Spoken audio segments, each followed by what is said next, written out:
So first, Rick Perry. So I just left Standing Rock. Honestly, there's a lot less people at the main Osheti-Sakoi camp. I did a report on that yesterday from camp. But the fight continues, and Donald Trump picking Rick Perry as energy secretary doesn't help matters. Sorry, moving a little so I'm out of the light. Doesn't help the fight against the Dakota Access Pipeline. It only intensifies it. So Rick Perry, governor of Texas, some of his biggest donors in his career are oil and gas. So I want to tell you his relationship with Energy Transfer Partners. Energy Transfer Partners, of course, is the pipeline, the parent company for Dakota Access Pipeline. One second, I'm trying to move so I'm not in the light. That's a little better. So Energy Transfer Partners is the company that is funding Dakota Access Pipeline. Kelsey Warren, their CEO, has gone on PBS, CBS, said crazy things. Well, guess who the number 2 donor to Rick Perry is over his career? His top household donors to Rick Perry, 1998 through 2016. Kelsey and Amy Warren. That's Kelsey Warren, CEO of Energy Transfer Partners, and his wife. They've donated to Rick Perry $1,780,000 in 2 decades. So Kelsey Warren has been one of Rick Perry's top sugar daddies. And now Rick Perry is being named the energy secretary when Donald Trump has expressed possible interest in approving permits for the Dakota Access Pipeline through Lake Oahe and North Dakota. So almost $2 million donated by Kelsey Warren to Rick Perry over his career. That's not even the worst of it. Rick Perry, 2 weeks after ending his term as governor in Texas, joined the board of Energy Transfer Partners. That's right, Rick Perry currently is a board member of Energy Transfer Partners, the parent company for the Dakota Access Pipeline. Let me give you the numbers. So he joined Energy Transfer Partners 2 weeks after he left the governor's office.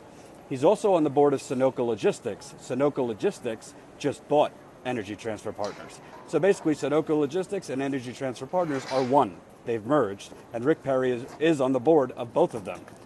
In 2015, Perry made $107,000 in cash and $255,000 in stock awards for his role as board members to Energy Transfer Partners. So, for being a former governor and sitting on a board, he made $107,000 in cash and $255,000 in stock options for this role. Now, Perry, if certified as the energy secretary, will have to get off the board. You know, you can't stay on the board of oil companies. I'm assuming he'll have to sell his shares in the company, but we know how this works. It's not like he's suddenly, is going to be pushing for wind and solar and, pushing against climate change. This is a governor who has taken as much money as possible from big oil and gas. I'm going to tell you those numbers now. So for the 2016 election cycle, Rick Perry, you probably forget, actually ran and dropped out, I think, like in September of 2015. I could be wrong about that. But Rick Perry was running his second time. Guess who gave him the most amount of money, his campaign? Energy Transfer Partners gave him $1,518,000. $1,518,000. Energy Transfer Partners, Kelsey Warren, CEO, gave Rick Perry and his super PACs $1,518,000. So, I mean, when Donald Trump says he wants to drain the swamp, this is the swamp, and they're both in knee-deep, muddy as hell. So, the bottom line is, Obama might have denied the easement, and there might be a court hearing. There is going to be a court hearing in February because a U.S. district judge would not feed into Energy Transfer Partners' request to have an expedited ruling. So there will be a court hearing in February where, technically speaking, the judge could overturn the Army Corps of Engineers denying the permit. However, Donald Trump becomes president I believe January 21st. Rick Perry, if approved as energy secretary, will come in soon after that. Obviously, pipelines like Dakota Access Pipeline and other pipelines were discussed when President-elect Trump and Rick Perry discussed the role of energy secretary. So obviously, if Perry is on the board currently of the parent company of the pipeline, he is for the pipeline. And he hasn't really shown much, let's say, empathy or concern for Native American land, for water, for climate change. This is an oil and gas guy. He's from Texas. Texas is oil and gas, the utopia for oil and gas. So can Energy Transfer Partners, even if the court ruling doesn't go, resubmit those permits and Trump fast track it? Again, the Army Corps, in a theoretical world, makes the decisions, but let's not mistake that the Army Corps just unilaterally decides above the president. So this is, I'm not going to sugarcoat it, this is very, very troubling that he would appoint Rick Perry as the Energy Secretary. Again, just last year, he made $107,000 in cash and $255,000 in stock options from the company that's trying to put the Dakota Access Pipeline through. And in his entire career, Kelsey Warren, the CEO of Energy Transfer Partners, is number 2 in donations, $1,780,000 he's given Rick Perry from 1998 to 2016. So what does this mean? I've said all along, just because the permit was denied to drill under, that doesn't mean this is over. As I've shown you in videos that are up on youtube.com/TYTpolitics, there's still people at the main Osheti-Sukhoi camp. There's still bank divestment campaigns going on around the country. Tomorrow I will be in New York City. Shailene Woodley, Josh Fox, and others are going to be protesting outside Wells Fargo and Citigroup's corporate offices in New York City. I will be there. So there's activities going on. But to me, what Donald Trump nominating Rick Perry means, and I'm not trying to whip up fear, but I'm just telling you my honest analysis, he's telegraphing that he is for this pipeline because he's choosing an energy secretary who is very clearly for this pipeline. He's coming from Energy Transfer Partners. And by the way, let's not pretend that even if Rick Perry gets off the board of Energy Transfer Partners, if Rick Perry sells his shares, it's like that old super PACs aren't supposed to talk to the campaign, so they don't. Obviously, Rick Perry is going to be in communication with Kelsey Warren, who's been his sugar daddy, giving him almost $2 million in 2 decades. Obviously, Energy Transfer Partners is going to have a direct line to the Energy Secretary and, by extension, the President. So this fight is just beginning, folks. The mobilization against Donald Trump, Rick Perry, and the whole apparatus that wants to put pipelines like this through natural land, through water, everything be damned. It's obviously they're not going down without a fight. So the time to mobilize is now, before Trump gets into office. I'm not going to tell you how to mobilize it, but I will cover it. But you know where Trump lives, Trump Tower, New York City. You know where he will live, the White House. So I wouldn't wait for Trump to get into office to start protesting, to start putting maximum pressure on him and Rick Perry. I do it now. And I'd start questioning Trump supporters who voted supposedly for a candidate who was going to drain the swamp, who was going to drain the corruption. As Jank puts it best, he's not draining the swamp, he is the swamp. This is a corporate coup d'etat of our government. Obviously, the government was already run by corporations, but this is just the final nail in the coffin.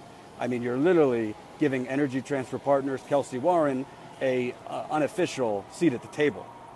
So I want to make sure we're all aware of the financial connections between Rick Perry and Energy Transfer Partners. And again, Donald Trump is not having meetings with Rick Perry and not discussing the pipeline that is the biggest environmental story in the nation. So Donald Trump knows where Rick Perry stands, and by extension, Rick Perry knows where Donald Trump stands. And this is how politics works. Now, Rick Perry, it's time to pay back his puppet masters. It's time to pay back Kelsey Warren. It's time to pay back Energy Transfer Partners. So don't think Rick Perry, as one of his top missions, is going to try to get Donald Trump to reverse the decision by the Army Corps and President Obama to deny the permit. It could take a little while because they're supposedly supposed to do an environmental impact study that could take between 6 months and 6 to 18 months. But with Donald Trump, who knows, they could do it in 15 minutes and just rubber stamp it through. So everybody's got to be vigilant about that. So one more thing about Dakota Access. A lot of people have asked me, because I reported a few days ago that the Army Corps is going to flood the main camp. And I trust my sources who told me that.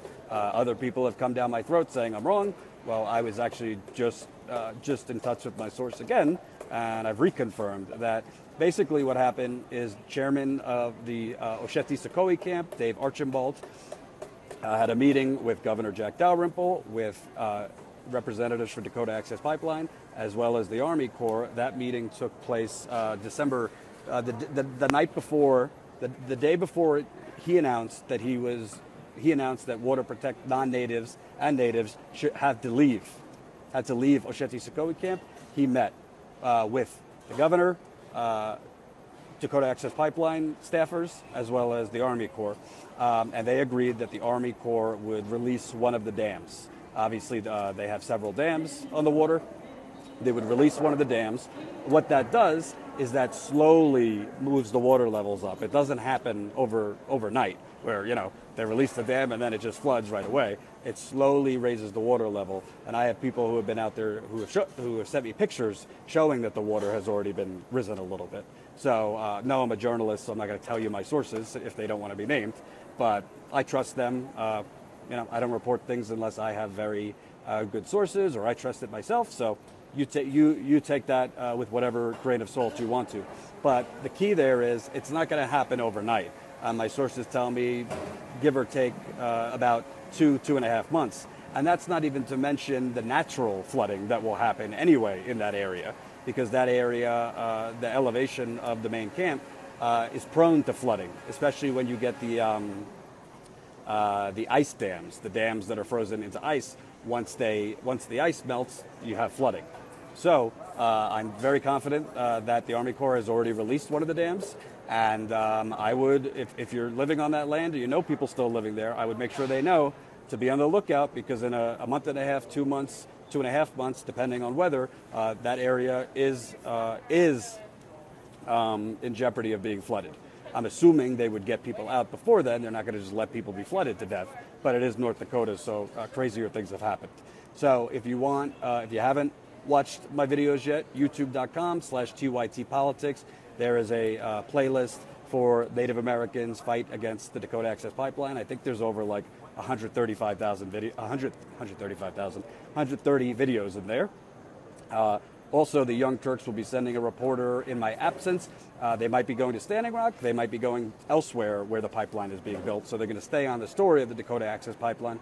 I'm not positive yet if that person is coming to Standing Rock or to Iowa or Illinois where they're building the pipeline. But that person should be coming in to replace me this week. We're going to stay on the pipeline as Cenk promised.